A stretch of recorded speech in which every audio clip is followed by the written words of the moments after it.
Welcome to our Hong Kong Brief program. Today, we have some exciting news stories lined up for you. First, Macau is stepping up its environmental game by expanding its ban on single-use plastics. This move aims to drastically reduce plastic waste and push towards near-zero emissions by 2050. It's a significant step for the region, which has been grappling with high levels of solid waste compared to its neighbors.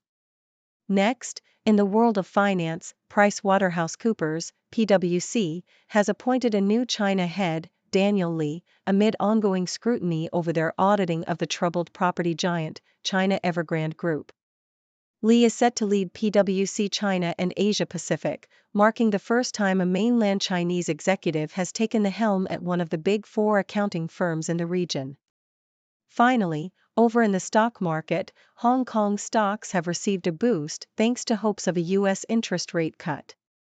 The Hang Seng Index and Tech Index both saw significant gains, with tech giants like Tencent and Alibaba leading the charge. This positive movement is a breath of fresh air for investors and could signal better days ahead for the market. Please stay tuned for detailed coverage of these stories and more. South China Morning Post. Macau has intensified its efforts to combat single-use plastic waste, aiming for near-zero emissions by 2050. At the beginning of the year, the city banned the import of non-degradable styrofoam trays, plastic cups, and plates, following last year's prohibition on non-degradable plastic cutlery. These measures are part of Macau's broader strategy to address its significant waste issues, as residents generated over 1.77 kilograms of solid waste per day in 2022. This figure surpasses neighboring Hong Kong and Guangzhou. The Macau Environmental Protection Bureau reported that plastic products made up 23.5% of the 550,249 tons of municipal solid waste collected in 2019. The city's tourism and hospitality industry, which has seen a resurgence post-pandemic, contributes heavily to this waste. Despite the progress, environmental advocates urge more comprehensive actions, such as reducing all single-use items and investing in modern waste treatment facilities. Macau's efforts are also tied to its economic diversification goals, with sustainability initiatives being highlighted at events like the International Cities of Gastronomy Fest. Nikkei Asia. PwC has appointed Daniel Li as its new China head amid scrutiny over its audits of China Evergrande Group. Li, based in Shanghai, took over from Raymond Chow on July 1. PwC is under investigation by financial regulators in mainland China and Hong Kong for its role in auditing Evergrande, which overstated revenue by 564 billion yuan over 2 years. The firm faces a potential record fine and operational halts in China. Hong Kong's audit watchdog is also probing PwC following whistleblower allegations of quality management deficiencies. PwC has lost several clients in the Chinese mainland since the Evergrande scandal, with 33 Chinese-listed companies dropping the firm by June. Li, the first mainland Chinese executive to lead a Big Four accounting firm in China, brings over 30 years of experience in IPOs, mergers, and transactions. South China Morning Post. Hong Kong stocks surged on hopes of a U.S. interest rate cut, with the Hang Seng Index rising 0.4% to 18,051.75, a one-week high. The tech index also rallied, adding to its gains from the previous day. Tencent and Alibaba led the tech sector's rise, while electric vehicle makers like BYD and Li Auto saw significant gains amid EU divisions over tariffs on Chinese-built EVs. The positive sentiment was bolstered by U.S. data supporting a potential rate cut and Federal Reserve minutes indicating diminishing price pressures. Hong Kong's Mandatory Provident Fund reported its best first-half performance in 5 years, with assets reaching a record high of 1.227 trillion Hong Kong dollars, driven by a strong stock market. Other Asian markets also performed well, with Japan's Nikkei 225, South Korea's Kospi, and Australia's S&P ASX 200 all seeing gains.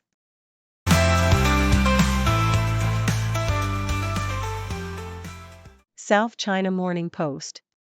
Hong Kong's chief executive, John Lee Ka-chiu, announced that more visa liberalization measures are forthcoming following Beijing's introduction of a 5-year travel permit for the city's 270,000 permanent residents with foreign passports to enter mainland China. This new permit, which Lee called a big policy breakthrough, was unveiled on the 27th anniversary of Hong Kong's handover.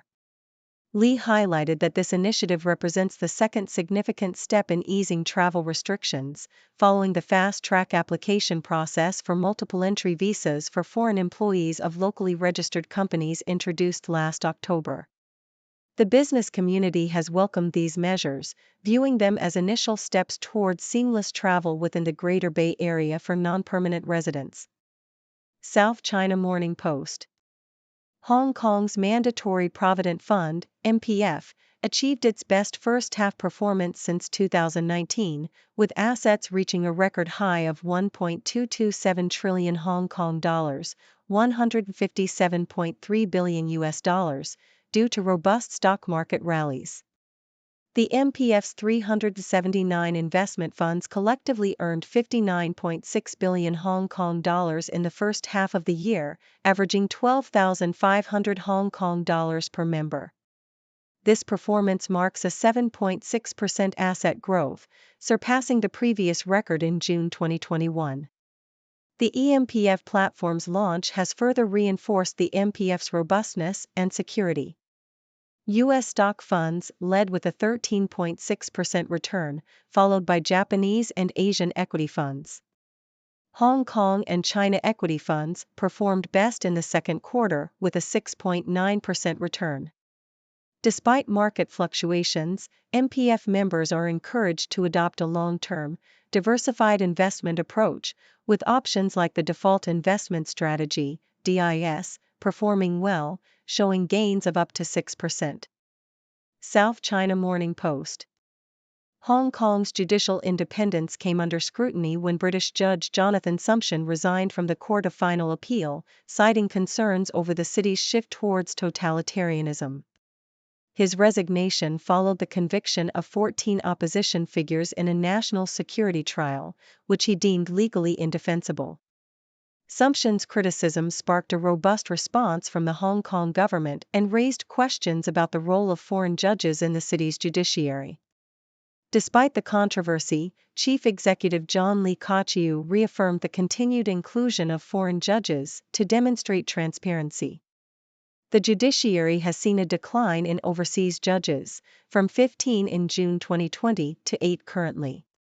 While some argue that foreign judges enrich Hong Kong's legal system, others, including Beijing, view their presence as a means to maintain international legal prestige.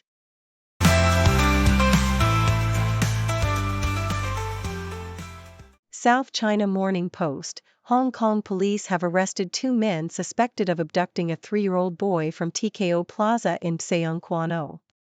The incident occurred at 4:30 p.m. on Wednesday, and the boy was rescued by officers at 5:25 a.m. the following day. The suspects are now in custody, and the case is under investigation by the Organized Crime and Triad Bureau. Further details are expected to be revealed as the investigation progresses. South China Morning Post. A New York University student recently made headlines for her unusual addiction to cheese, spending nearly $6,000 a week on her habit. The 27-year-old law student began with soft cheeses like Camembert, but quickly escalated to consuming blocks of cheddar and Parmesan. Her addiction led to significant health issues, including weight gain and the cessation of her menstrual cycle. After attending a costly health and wellness retreat, she has managed to control her cheese cravings. This story underscores the reality of food addictions, which are often driven by our biological cravings for high-fat, high-sugar, and high-salt foods. These cravings are hardwired into us from ancient times when storing energy was crucial for survival. Foods like cheese, ramen, and pizza can have addictive properties similar to narcotics, affecting the brain in ways that make them hard to resist. South China Morning Post. Tai O, a fishing village on the far western end of Hong Kong's Lantau Island, is renowned for its shrimp paste, a staple in Cantonese cuisine. At Chung Chung Hing Shrimp Sauce Factory, fourth-generation owner Chung Kai Kung and his mother, known as Por Por, continue the family tradition of making shrimp paste despite significant changes in the village. The decline of the fishing industry and a trawling ban have forced Chung to source shrimp from mainland China. Tai O's culinary scene is rich with local flavors, from shrimp paste pizza at East Base Elastique to shrimp roe noodles at Solo Cafe. Street food delights include egg waffles cooked over charcoal and husband rolls from Chung Choi Ki, featuring sun-dried shrimp paste. Tai O's unique food culture is celebrated in local restaurants and food stalls, offering a taste of its rich heritage.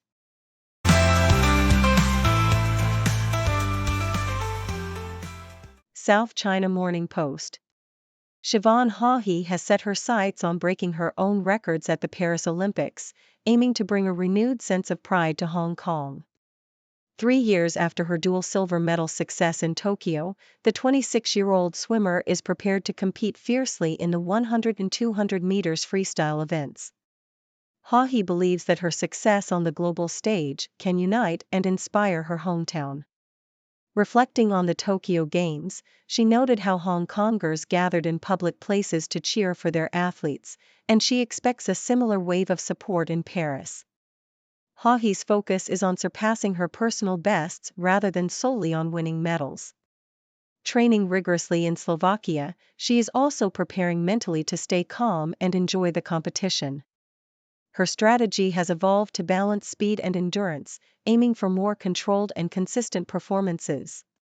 The support from her fans, who have already started buying tickets for her races, fuels her determination. Haughey's journey is not just about personal achievement but also about inspiring others to pursue their passions and dreams. South China Morning Post. Hong Kong enterprises are treading carefully in the realm of artificial intelligence, AI, primarily due to challenges in acquiring high-quality data and uncertainties regarding the return on investment.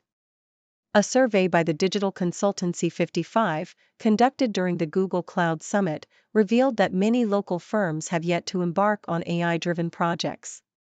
The survey, which included 139 respondents, highlighted that only a small fraction of companies have integrated AI into customer service and internal operations. The primary hurdle remains the lack of comprehensive data collection and reconciliation systems, which are essential for training AI models. Ivan Yuan from 55 emphasized that the effectiveness of AI hinges on the quality of the data fed into the systems. Despite these challenges, Hong Kong is making strides in academic research and development in AI and other fields of national strategic importance. However, restrictions from OpenAI on accessing generative AI services in Hong Kong add another layer of difficulty. The Hong Kong government remains committed to advancing AI through innovation and technology initiatives, as outlined in the city's 2024-25 budget.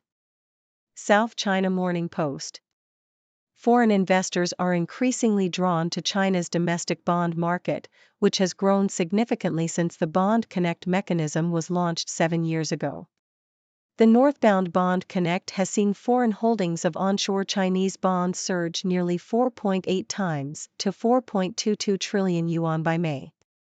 This growth comes as Beijing issues ultra-long treasury bonds to fund infrastructure projects, with plans to further enhance the Bond Connect scheme. The Hong Kong Monetary Authority, HKMA, and mainland financial authorities are exploring measures to make onshore yuan bonds more attractive, such as allowing them to be used as collateral in various trading schemes. The Swap Connect, launched a year ago, already permits the use of onshore bonds as collateral, which helps reduce liquidity costs. These initiatives aim to strengthen market participation and support the internationalization of the yuan. Investors are keenly watching for broader access to China's onshore repo market and the introduction of China Treasury bond futures. Experts like Riyad Chowdhury and Freddie Wong highlight the potential of China's bond market for global investors, noting its role in financing the country's high-quality development and technological innovation.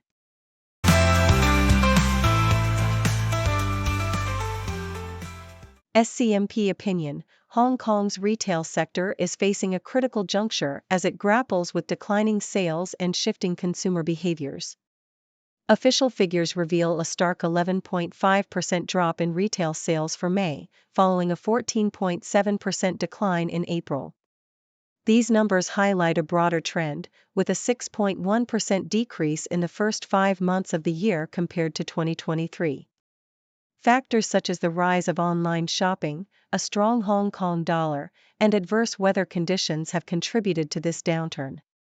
Additionally, the liberalization of mainland travel permits for non-Chinese Hong Kong permanent residents could further impact local retail turnover.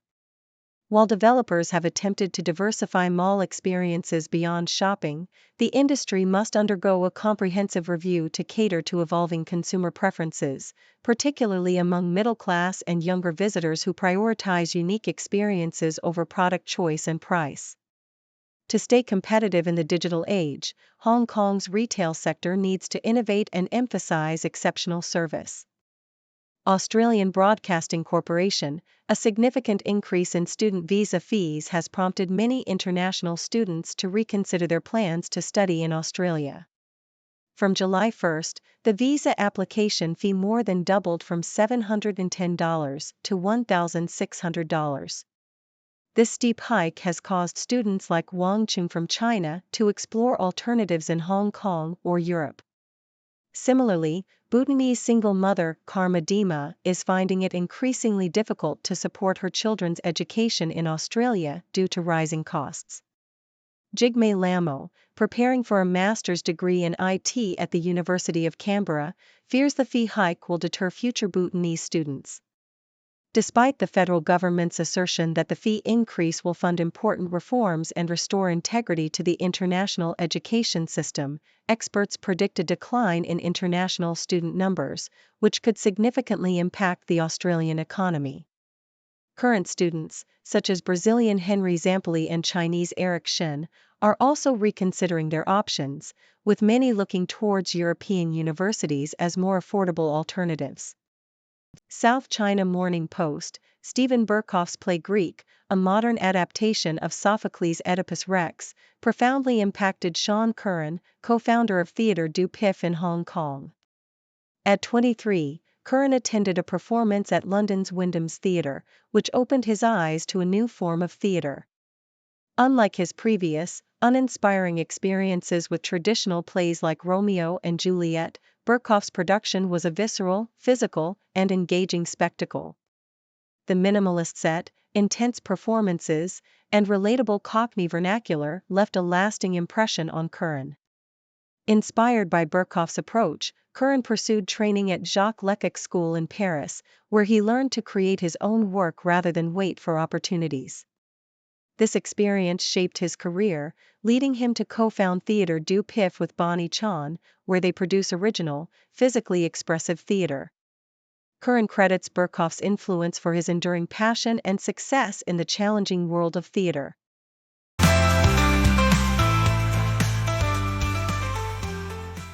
Thank you for tuning in. The content above showcases the latest briefing reports and analytical synopses, thoughtfully curated by the 6Do team. These insights stem from a wide array of reputable media outlets, think tanks, government sources, and specialized experts worldwide. We encourage you to explore these sources for a comprehensive perspective. Keep in mind that while the content may not always align with the official standpoint of 6Do Brief, it's not meant to be taken as absolute directives for decision-making. Comprising seasoned media professionals, learned scholars, and accomplished scientists, the 6Do team embodies a trailblazing, fully independent media entity. To customize 6Do Brief to meet your professional needs, you have the option to subscribe to a diverse array of briefings on our website, 6dobrief.com. Regardless of your location, you can conveniently receive 6Do Brief via email.